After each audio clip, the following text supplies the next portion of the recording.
Hello and welcome back. I was just looking back on the videos and I realized since I set this tank up 8 months ago, and in that time a lot has changed. So today we're going to do a tour of my main tank and all of the equipment I run and how I've set up my filtration, and we'll go over what has developed into my ultimate discus setup. It's not the way everyone else does it, but it's not very different either. I guess the main thing I'm doing differently than most is I've decided that canister filters are not the way to go. And now I'm talking about basic canister filters, the canister itself, without a pre-filter on it. They're now selling canister filters that basically come with a hang-on back in front of them. I would gladly run one of those. I think those are a great idea. But your standard just straight pipe into the canister, I don't think it's a good idea for discus. So, but if it has a pre-filter, excellent canister filter. I won't argue with those, not at all. I've just haven't had an opportunity to own one of those, and perhaps down the road I will, but I don't really need them. They're very expensive, and I'm a guy trying to pull this off on a budget. So this is my budget setup. Now, to start with my tank tour, my tank it has a sticker on the bottom that says it was manufactured. The tank itself, the aquarium, and well, it came with this stand. It's a kit, I suppose. It was manufactured in 2001. So this tank is basically 22 years old, almost 23 years old. And it may have sat in a pet shop for a while before it was sold, but that's when it was manufactured. And then whoever bought it decided he wanted to sell. I got this tank used. It was given to me by my lovely daughter, and simply because she doesn't have space for it anymore. So the individual who originally owned it drilled his own hole, did a sort of shoddy job, stuck it in PVC. I had to recaulk that after moving it, but it works, and it's stable, and it's been like that for 20 plus years, and it hasn't failed, so I'm running it. One thing that did happen to my tank early on was after I set it up, my cross beam along the top here started to fail on me. It didn't completely break, but you can see the crack there. It started expanding out, and then the front of the tank was bowing significantly. It was bowing out a couple of inches. There was a huge gap there where that crack is. So I had to build this support to take the stress off the glass. Otherwise, the corner seams would have popped in time. It wouldn't have taken. It probably would have taken a few months, and they would have failed. So I corrected it that way, and I made it wide. I've seen other people do this for the same reason. They just make a skinny thing in the middle. I made mine wide because I figured distributing the load's very important. There's a lot of weight going on in there. 90 gallons. It's it's over 900 pounds of water. So it's a lot of weight, especially up top there. It gets worse up top with the support out. It just bows right out. So that straightened it out. It keeps it within safety margins. I'm not going to blow out my tank now, but it restricts how much room I had for things like hang-on back filters. So I couldn't put both my hang-on back filters in the back, like I have one in the back corner there, because the space, it's just big enough to fit. And I had to find a filter that could fit in these spaces too, which was, thankfully I found these Pelicans. They're quite nice. They work very well. They each move over 300 gallons an hour. So I've got like serious flow. And it's another thing I'm not doing like everyone else. My tank is full of flow.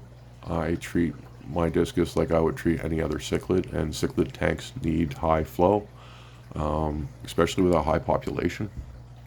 They're going to poop, and if you have a low flow environment like everyone recommends, your detritus is just going to collect all up in your substrate. And I do vacuum twice a week, but since I've increased my flow, and my vacuuming is almost needless. I'm doing it, but I'm seeing less and less and less detritus every time I do it, because my flow is nice and high, and the poo basically is getting sucked up into the filters, and that's a good thing for a tank like this with a population like this.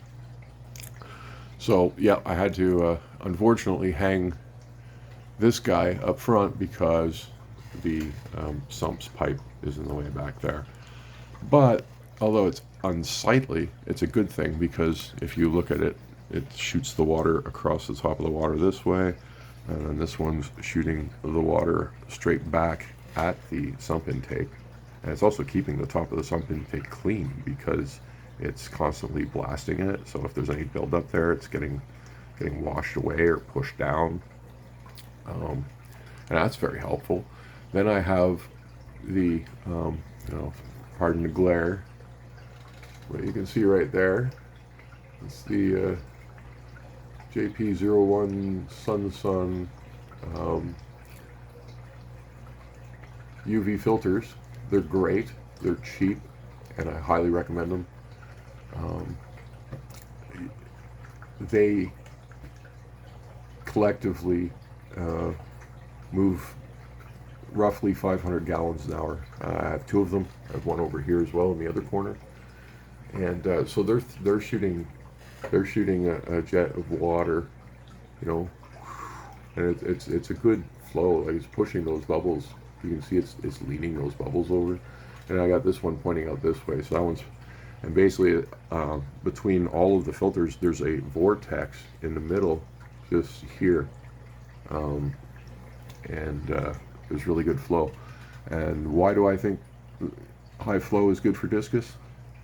I look at my older guys. They're quite muscular. They're quite muscular because they're dealing with flow, and they have to work out. It keeps them healthy. If you're feeding them well and getting them fat, that's great. But if they have to deal with flow, they're getting exercise, and you're going to end up with a fish that lasts 15 years instead of 5. That's what I think.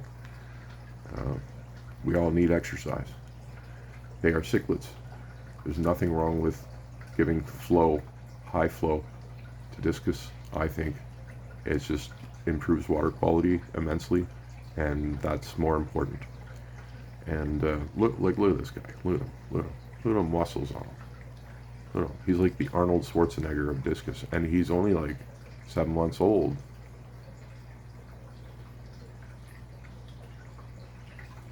He's halfway through his initial growth stage.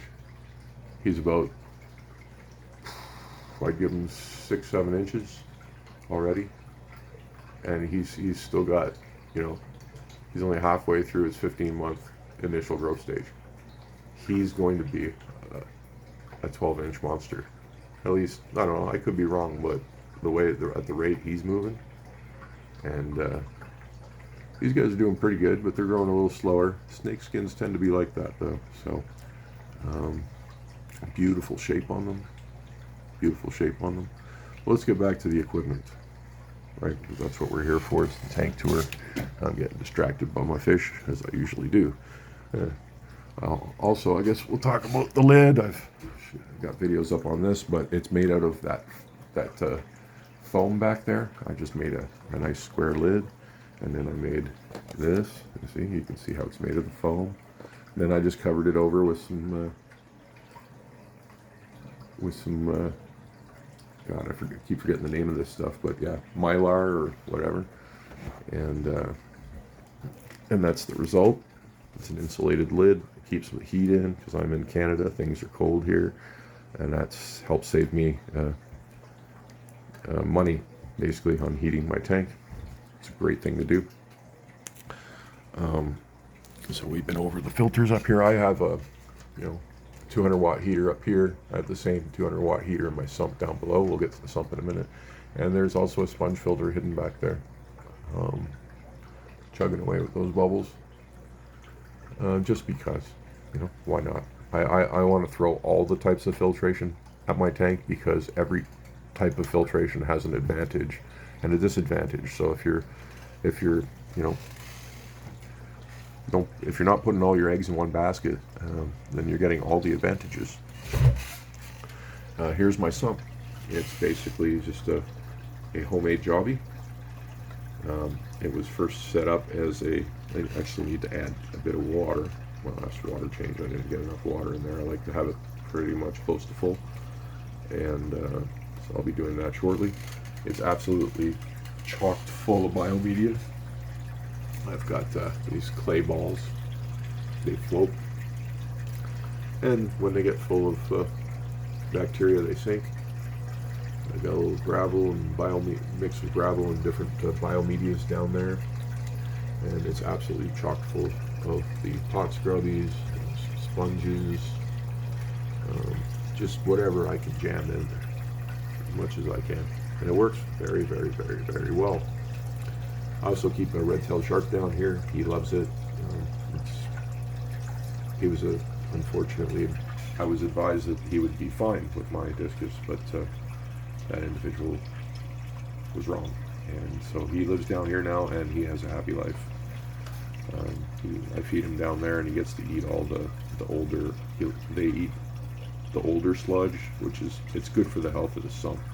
There's also a couple of blind cave cories swimming around in there, helping that out as well. So 3 fish down there. It's roughly 30 gallons, and they're all fat and healthy. On this side, I keep my air pump for this tank and my battery backup UPS, which is split between 2 systems. That's how much time in minutes I have if my power goes out under my current load. And that's those 2 there running all my filtration. They're running my sump and the filters I showed you above, as well as this air pump. And I get over 2 hours of run time if my power should go out. And after that, I'm screwed. But most of my power outages are resolved within a 2-hour period, so these will help me get through most of it. And this older unit, a little larger, but I got that one plugs heaters only, so the 2 heaters are in there, and that's it. And I don't know how long that'll give me, but I'm figuring about half an hour of running the heaters, and that's enough to get me through a 2-hour period as well. This is my reservoir, 70-gallon tank. I live in a chloramine city, and I've learned that I need to pre-treat my water and let it rest for the health of my fish. It's a good strategy, and it's working very well.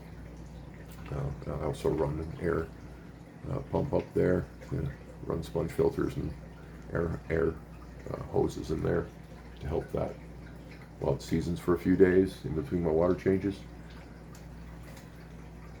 And these are my 2 recently constructed breeding stations that I'm just aging them now, getting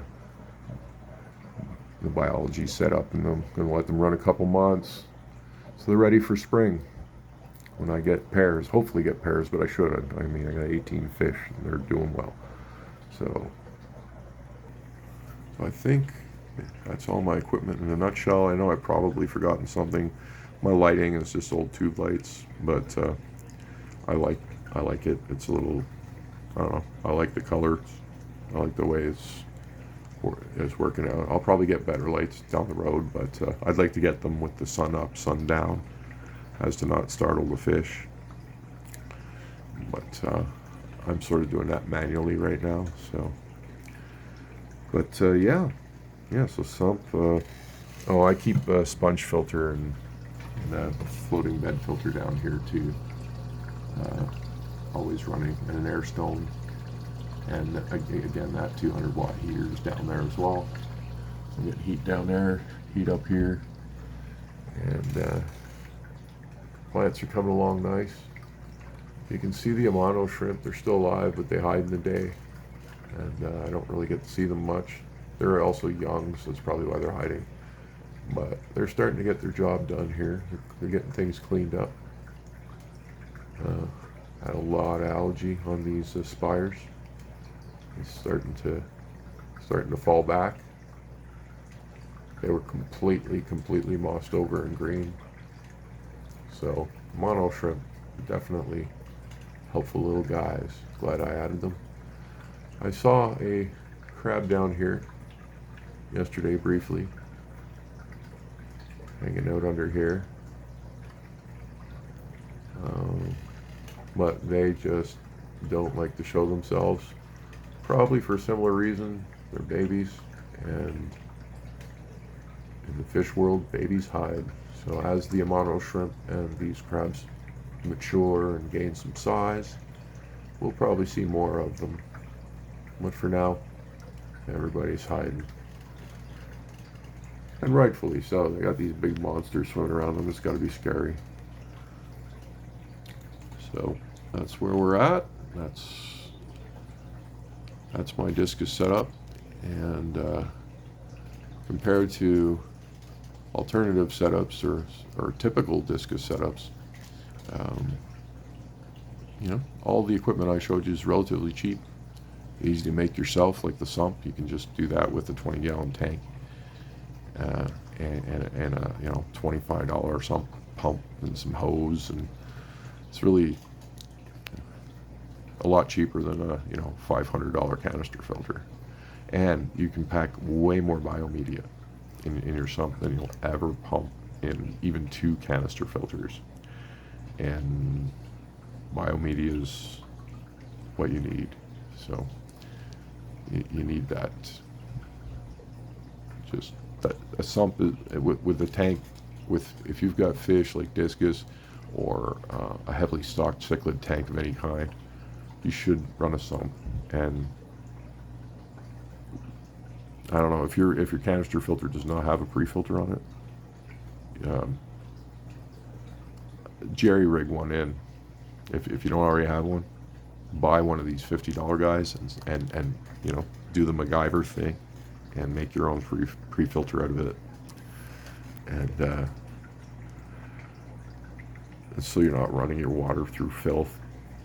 You can clean these pre-filters once a week, like I just clean these, and you get away with that. But you're better off just running these hang-on backs and have a nice big sump. Honestly, it's the way to go if you've got a large tank, large population. Yeah. So thanks for watching, and that's my update on my aquarium equipment tour. Have a great day.